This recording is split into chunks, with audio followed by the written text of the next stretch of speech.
Muy buenas noches, soy Federico Reyes Heroles, bienvenidos a Primer Círculo. Muy buenas noches, Juan Carlos Elizondo, bienvenidos a Primer Círculo. Y hay un tema que ha estado dando mucha vuelta desde el punto de vista mediático en las últimas semanas, que es esta iniciativa de prolongar el mandato del gobernador electo en Baja California, el señor Bonilla, de los 2 años que estaba cuando se eligió a 5. Y es un cambio que no lo hemos visto en México nunca, que ya acabado un proceso electoral se cambie por cuántos años fue electo el gobernador. Ciertamente no es cómodo gobernar 2 años, pero ha habido muchos gobernadores recientemente que han sido de 2 años y pues, terminaron esos 2 años y se fueron. Y para platicar sobre todo de la constitucionalidad y de las implicaciones electorales y políticas de esto, hemos invitado a un consejero electoral del INE con mucha experiencia. Es alguien que termine el año entrante, lleva ya 12 años en el INE, IFE, así que sabe lo que está hablando. Marco Antonio Baños. Carlos, bienvenido. buenas noches. Federico, buenas noches. Muchas gracias. Qué gusto tenerte. A ver, escribiste, Marco Antonio, un muy buen artículo hace unos 15 días, si recuerdo bien, sobre la constitucionalidad de esta medida. ¿Por qué, a juicio tuyo, es una medida que, más allá de las razones e implicaciones políticas, no va dentro del marco constitucional mexicano? Mira, primero porque hay que decir con toda claridad que la norma relativa al periodo de duración de este encargo de gobernador estaba claramente establecida desde el año de 2014 en un artículo transitorio de la propia Constitución del Estado de Baja California. En ese entonces estaba observando un acomodo a una disposición de la Constitución General de la República que pidió que los periodos de los gobernadores y de otros cargos de elección popular se pudieran ajustar para que las elecciones se realicen de manera simultánea las federales y las locales. Así que desde 2014 esta norma se estableció y se dijo con toda claridad que este periodo sería para 2 años, como ocurrió, y lo han dicho ustedes con toda claridad, en el caso de Puebla. Con Tony Gali, recientemente, también en el caso de Veracruz con Miguel Ángel Yunes. Y en este caso era... Michoacán mismo se recortó con ese mismo objetivo. Sí, los periodos fueron ajustados en diversas entidades federativas para poder, insisto, sincronizar las elecciones locales con las federales. ¿Por qué es contraria a la Constitución? Porque evidentemente nadie puede estar por encima de una norma suprema. Ese es el punto inicial de esta discusión. Segundo lugar, porque la regla estaba establecida antes del arranque del proceso electoral. Creo que hay un argumento que se ha manejado ahí que me parece inverosímil, porque se ha dicho que el periodo no está señalado en la boleta electoral. Si nosotros revisamos lo que es la historia electoral de nuestro país, pues yo no recuerdo que alguna vez en una boleta electoral haya estado anotado el periodo de una elección, pero está en diversas normas e incluso cuando hay las convocatorias para el arranque de un proceso electoral, se dice con claridad para qué periodo está siendo convocada una elección para diputados locales, ayuntamientos. Pero bajo ese argumento se podría modificar la presidencial también, porque tampoco decía 6 años, se podría modificar a 3 o a 28.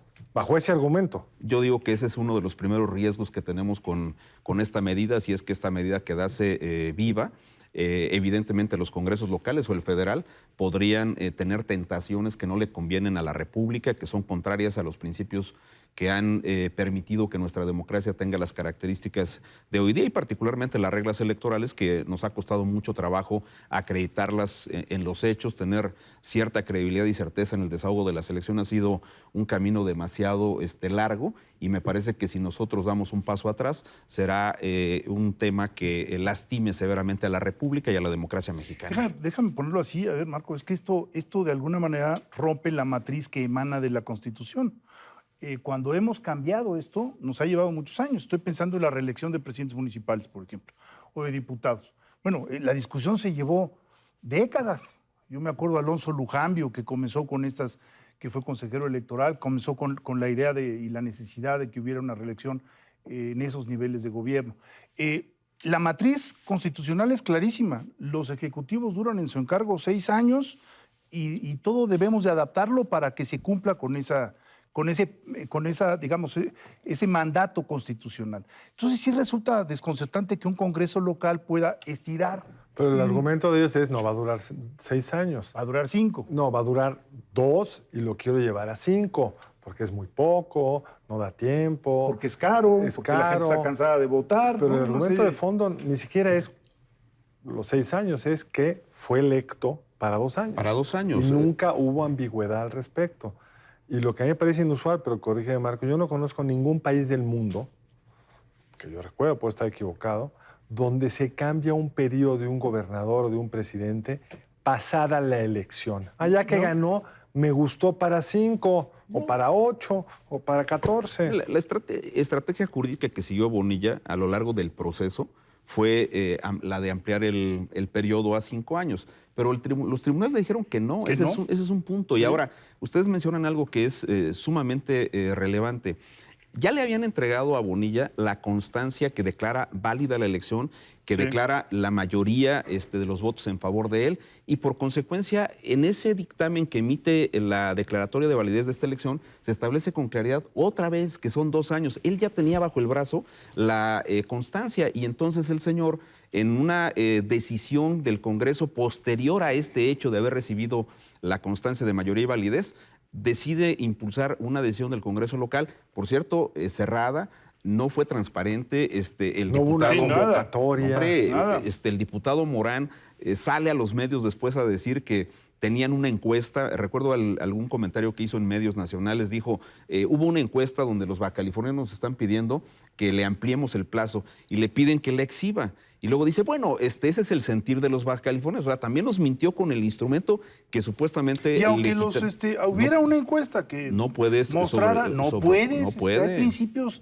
en toda norma hay un principio. Aunque el pueblo le pidiera a López Obrador elegirse, no tiene ninguna asidero constitucional, claro, porque fue electo por 6 años y además en todas las reformas que hemos hecho en el pasado, todo cambio es para los que vienen después. Así es. Porque si no se vuelve realmente una tentación permanente de estar tocando los nervios del sistema para beneficiarme a mí. Entonces, si los mexicanos quisieran una reelección presidencial, pues hay que plantearla ahorita para una elección futura, pero no podría ser nunca para quien está en este momento ocupando así un cargo. Así fue con presidentes municipales y con diputados locales, senadores. No es autoaplicable.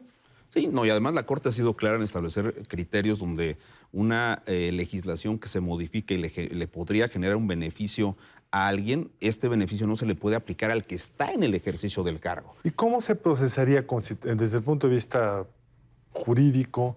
¿Quiénes son los que pueden interponer una controversia en este caso o algún otro instrumento jurídico? No se ha podido hacer, entiendo, porque no se ha promulgado, pero se promulga el día anterior a que toma posesión y entonces ya toma posesión con una ley que dice 5 años. ¿Esto es revertible? Háblanos un poco del enredo en el que estamos. Sí, con gusto. Mira, el primer punto es, recientemente la Corte desechó controversias constitucionales establecidas por los ayuntamientos que no aprobaron la reforma constitucional local, pero la controversia no es un mecanismo legal que proceda en contra de estas modificaciones. Son las acciones de inconstitucionalidad porque las controversias tienen como propósito corregir invasiones de competencias entre los poderes. En este caso es una norma constitucional que está siendo alterada para cambiar el periodo. Entonces, ¿quién la puede interponer? La pueden interponer el presidente de la República, curiosamente, a través de la Consejería jurídica. ¿Y qué ha dicho el presidente? ¿Lo va a hacer? El presidente de la República ha dicho de una manera un poquito evasiva que si a él le hubieran consultado no la hubiera aprobado. Dijo que no se va a meter, que va a esperar las decisiones correspondientes. Pero yo diría que la respuesta que ha dado el presidente con relación a este tema ha sido una respuesta que en lo personal lamento porque es una respuesta que ha sido posterior a las presiones, a los cuestionamientos que recibió el presidente, cuando en otros temas ha sido muy claro en expresarse. Podemos estar o no de acuerdo con sus posicionamientos en otros temas, pero en este en lo particular el presidente se esperó a que hubiese cierto tipo de presiones de carácter mediático para posicionarse. También la pueden promover los partidos políticos, ya varios de ellos, el Movimiento Ciudadano, el PRI, el PAN, han anunciado que van a interponer. ¿Pero ahora, como partido o como legisladores? Como partido. También los legisladores, una tercera parte de los miembros de cada cámara. Basta un partido para hacerlo. Sí. Un partido político tiene posibilidades de poder interponer esta acción de inconstitucionalidad. Si la promulgan, voy a usar un calificativo que no debería, pero mañosamente un día antes de la toma de protesta en noviembre de Bonilla, de cualquier manera se debe presentar el instrumento jurídico ante la Corte y obviamente cuando la Corte resuelva lo puede hacer incluido el inicio ya del periodo de parte de Bonilla para restablecer el periodo de 2 años. O sea, en esa parte creo que no tendría problemas la Corte. El hecho de que Bonilla asuma no quiere decir que va a asumir para los 5 años, porque ese tema va a ser controvertido. Entonces, la Corte tendría posibilidades de corregir ese periodo. Y creo que la Corte tiene elementos, antecedentes suficientes para poder hacer esta corrección. Y yo espero, para el bien de la democracia mexicana, que lo haga. Ahora, lo ha hecho en el pasado en temas similares, pero hay nuevos ministros y es una mayoría muy amplia. Es una mayoría de más de 2/3. O sea, no basta la mitad más 1, necesitas 7 de los 11, ¿no? Es correcto, pero yo creo que la Corte sí debe ponderar primero el apego al Estado de Derecho, debe ponderar el nivel de gravedad que se ha hecho a las normas electorales y un detalle que es también de fundamental importancia, lo decías tú, Federico, no se puede lesionar el voto ciudadano y asumir que el Congreso del Estado es un supraelector que después de que ha concluido el proceso comicial, entonces le modifiquen el plazo a un gobernante. Eso es generarle un beneficio absolutamente indebido. Pero además, lo hemos visto como beneficios, perdón, Marco, pero el Congreso podría decir, te eligieron por 6, me gusta que sea para 2. O sea, si empiezas a jugar con eso, imagínate. Ahí no estaría de acuerdo el gobernador, por supuesto, pero es ese principio el que no se puede tocar porque violenta al ciudadano que votó. Claro, esa parte sería muy grave y ningún gobernante, ningún servidor público emanado de las urnas en los últimos años ha intentado hacer una cosa de esta naturaleza. Incluso los litigios que han querido modificar los plazos de 2 a 6 años, el caso de Yunes, por ejemplo, fueron previos al arranque del proceso electoral. Eso, digamos, en términos reales es una acción jurídica válida, pero se le dijo claramente que no y él se sujetó a los 2 años que le correspondían. Bonilla está obligado, ante todo, con los electores bacalifornianos, pero fundamentalmente con los que lo eligieron, a respetar ese periodo de 2 años. Ahora, el PRD ha interpuesto otro recurso, lo interpuso, curiosamente para mí, pasada la elección, que es respecto a si tiene el estatus nacional el señor Bonilla como para ser candidato en el estado de Baja California, dado que nació en Estados Unidos, había pedido su nacionalidad mexicana, pero luego volvió a competir en un proceso electoral en una junta de agua en Estados Unidos y entiendo que eso no se podía. Está incluso en duda la legitimidad fundamental del proceso. Ahí tengo la sensación de que ese tema está como vinculado a otros precedentes. Tuvimos el caso de Napoleón, por ejemplo, que traía una nacionalidad extranjera, pero según esto había renunciado antes a ella, y gracias a eso pudo competir en el proceso del 18. Sí hay que ver cómo determinó el órgano electoral local el cumplimiento de los requisitos de elegibilidad, particularmente el tema de la nacionalidad, pero ese tema me parece que está en una cuerda distinta. Es menor, es otro tema. Veo ya difícil. Hemos visto casos extremos como el de Cuauhtémoc Blanco recientemente en el caso de Morelos, donde primero para ser candidato a presidente municipal le dijeron que no tenía la residencia, que es, aunque es un matiz, pero pues es un asunto parecido. Sí. Luego después para competir, lo dejaron competir en el órgano electoral local para ser presidente municipal y luego el órgano electoral cuando él se registró como candidato a gobernador le dijo que no cumplía con la residencia. Temas de interpretación de la ley, pero al final de cuentas hay precedentes. A mí me preocupa más este otro que es el de la ampliación del periodo, donde creo que básicamente la Corte sí tiene una gran oportunidad para restablecer el orden constitucional. Marco, la pregunta sería, ¿cuáles son las implicaciones políticas de empezar a mover los ciclos para los que estás electo? Si hemos tenido muchas controversias en México, si la elección fue legal o no, si se contaron bien los votos o no, se cayó el sistema o no. Pero yo no recuerdo que nunca se haya discutido, te tocan 2 años, te tocan 5, te tocan 18. ¿Qué puerta estamos abriendo? ¿Qué caja de Pandora estaríamos abriendo? Estamos abriendo una puerta que llevaría a una vulneración de cualquier tipo de regla del juego político electoral. Entonces, si el plazo, que es uno de los puntos más importantes de este tema, se vulnera de esta manera y el presente queda firme, pues imagínate qué otro tipo de reglas electorales podríamos nosotros vulnerar. Y hay un tema que a mí en lo personal me preocupa muchísimo. Los partidos políticos tienen que tener responsabilidad específica respecto de los candidatos que postulan y del comportamiento que asumen. Me ha tocado algunas discusiones con algunos dirigentes partidarios donde te dicen, bueno, ese candidato es cuota externa. Pues sí, pero lo postulaste y tienes que tener una responsabilidad ante el ciudadano del comportamiento que asume esta persona. Veamos lo que pasó, por ejemplo, con el caso Iguala. Ahí, otro detalle que me parece también muy delicado, tiene que ver con el desapego absoluto que un servidor público tiene de la ética pública. Tú no puedes agarrar e impulsar una modificación de esta naturaleza generándote un beneficio abusivo que no te dio el voto ciudadano. Estarías rompiendo lo que nos ha costado mucho trabajo desde finales de los 80 para acá, establecer como la única vía legítima para acceder a los cargos públicos, que es el voto ciudadano. Esa parte me parece que es verdaderamente terrible. Y hay que decirlo también con toda claridad. Hay una discusión extraña en el medio ambiente, extraña porque hay posiciones que no son demasiado claras de parte de algunos actores políticos relevantes con el tema de la reelección presidencial. El propio presidente fue un poquito extraño en la forma que se condujo a la hora de hablar sobre este tema. Ha dicho que no a la reelección, pero de repente dice, si el pueblo me lo pide, bueno, ¿cómo debemos interpretar ese tema? Nosotros tenemos principios constitucionales que provienen de las luchas que nosotros como país hemos tenido para poder erigir un orden constitucional. Y de repente nos dicen de una manera, insisto, un poquito evasiva, bueno, si me lo pide el pueblo, pues habría que revisarlo, habría que verlo. En el propio Teatro de la República, el 5 de febrero, el presidente dijo, nuestra Constitución está muy parchada, quizá habría que revisarla. Y curiosamente, el lema tradicional de sufragio efectivo, no reelección, fue sustituido por el presidente del Senado y fue cambiado a sufragio efectivo, voto libre para los mexicanos. Entonces empiezas a unir las señales y la verdad es que la incertidumbre o este resquemor de que haya algo ahí, pues tiene fundamentos, porque han sido capítulos diversos a lo largo de estos meses en donde queda la duda. Y eso yo creo que es muy grave para el país, la simple incertidumbre. Es que yo creo que la incertidumbre es muy grave. De hecho, una de las estabilidades más interesantes del sistema político electoral mexicano ha sido el principio de la no reelección. Claro.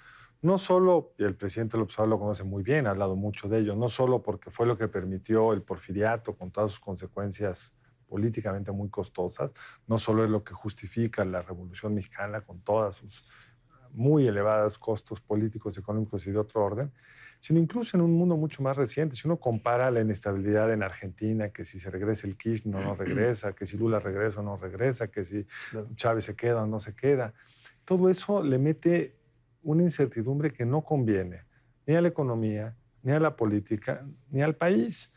Y empezar a jugar con ello. Yo insisto, no solo es el tema del señor Bonilla, se quiere quedar 5 años en vez de 2. Podría haber una elección intermedia en un estado donde al gobernador le vaya muy mal y la oposición gana y decide recortarle el tramo de 6 a 4. Y entonces un elemento de certidumbre que está bien, ya ganó fulano, le toca tanto tiempo, lo empezarías a poner permanentemente al debate político para cortarlo o para alargarlo. ¿Quién sale ganando con ello? Pues solo el ganador inmediato que pase de 2 a 5 años, pero con un costo gigantesco para todo el sistema político. Y en lo que dices tú, Marco, estoy de acuerdo. Es enormemente preocupante que no haya una ética de quienes están en estas responsabilidades y que digan, yo hasta acá llego, a pesar de que tengo mi legítima ambición de gobernar 5 años y que la expresó a lo largo del periodo del proceso electoral. Pues en fin, son las reglas y así jugamos. Y además ha habido silencios, ¿no? Por ejemplo, uno esperaría, como lo decía Marco hace un momento, que hubiera definiciones también por parte de los partidos políticos. Uno esperaría que Morena dijera, en este caso, no estamos de acuerdo. Y no ha habido más que silencio. Y eso agrava la Ha habido algunas voces disidentes. Algunas, pero la presidenta no ha tenido un planteamiento firme sobre eso. Al contrario, la presidenta se posicionó a favor de la medida, defendiendo el acto del Congreso. Tatiana Cloutier, Porfirio Muñoz, entre otros, dijeron que no. El ingeniero Cárdenas, con la autoridad moral que tiene, dijo que no. Yo creo que esas cosas sí nos deben llevar también a otra reflexión. Hay países que están pasando por situaciones verdaderamente complicadas y que empezaron de alguna manera con este tipo de situaciones de modificaciones ilegales a las normas Ahí tenemos el caso de Venezuela o tenemos el caso de la inestabilidad en Ecuador, donde difícilmente un presidente de la República termina sus periodos constitucionales. ¿Por qué? Porque la fragilidad institucional es tal que las revueltas hacen que esos presidentes se vayan con mucha rapidez.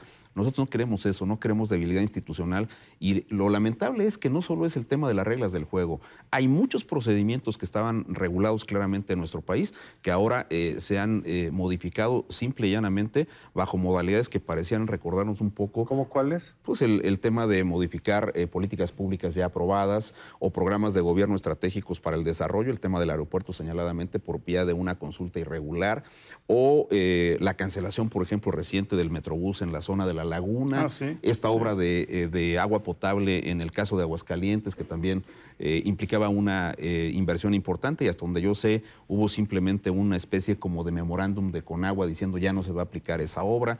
Ese tipo de cosas creo que nos llevan a reflexiones del daño que se puede generar al país si tú alteras de una manera unilateral y arbitraria reglas, procedimientos que están ahí. Ahora, si para implementar políticas públicas no te convienen o no te gustan las reglas que están, creo que lo saludable es que primero cambies las reglas, que logres los consensos en las cámaras correspondientes y luego tengas condiciones que en tu opinión sean mejores para poder establecer esto, salvo el tema de los plazos en los cargos. Esos ya están ahí. Bueno, y hay otras que son muy cuestionables, la famosa revocación de mandato. Bueno, sí, la revocación de mandato se estiró demasiado la liga. Primero se dijo que con la jornada electoral del año de 21, lo cual era colocar otra vez al presidente de la República en la boleta electoral, con la implicación de poder generar condiciones de inequidad en favor de sus candidatos.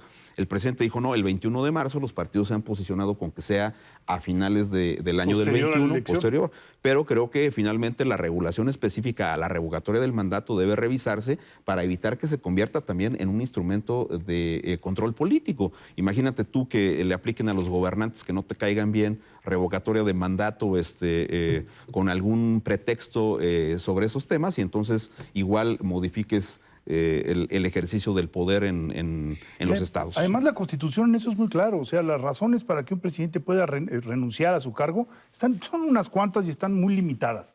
Es decir, el mandato es por 6 años, ni más ni menos. También para eso competiste. También para eso competiste, y se te otorga los 6 años para que puedas ejecutar obras pensando más allá de tu mandato. Es decir, no puedes reelegirte. Empezar a coquetear supone que estás en campaña permanente y que vas a intentarlo. Y nos moveríamos a un régimen para fines prácticos de 3 años con una suerte de reelección. Sí. Digamos, porque todo el ciclo se acortaría a nivel de todos los ejecutivos, como decías tú, a estar permanentemente disputando si puedo o no terminar los 6 años. Más allá de las personas específicas que podríamos querer que tal gobernador se fuera o no, tendría unas implicaciones de estabilidad. Yo creo que gobernar requiere estabilidad. Cuando vemos la economía parada como está, pues la razón principal es incertidumbre. Entonces, si tú quieres que la economía crezca más, pues tienes que bajarle la incertidumbre. Y esto no hace más que abonar en el otro sentido. Así es, y yo creo que es muy grave que, digamos, se estén vinculando a ese grado ya la vida política del país con la economía. Es decir, el efecto, por ejemplo, el crecimiento, por primera vez en 25 años, el crecimiento económico de Estados Unidos y el de México ya no van a la par, sino que uno se va para arriba y el otro se va para abajo. ¿Por qué? Pues en muy buena medida por todo lo que está ocurriendo al interior del país. Parece gravísimo. Sin duda sería tema de otro programa y afortunadamente el tiempo se acabó. Marco, muchas gracias por estar con nosotros. Carlos, muchísimas gracias. Federico, Marco, muchísimas gracias. Muy buenas noches, nos vemos en la próxima emisión de Primer Círculo. Muy buenas noches, nos vemos el lunes entrante aquí en Primer Círculo.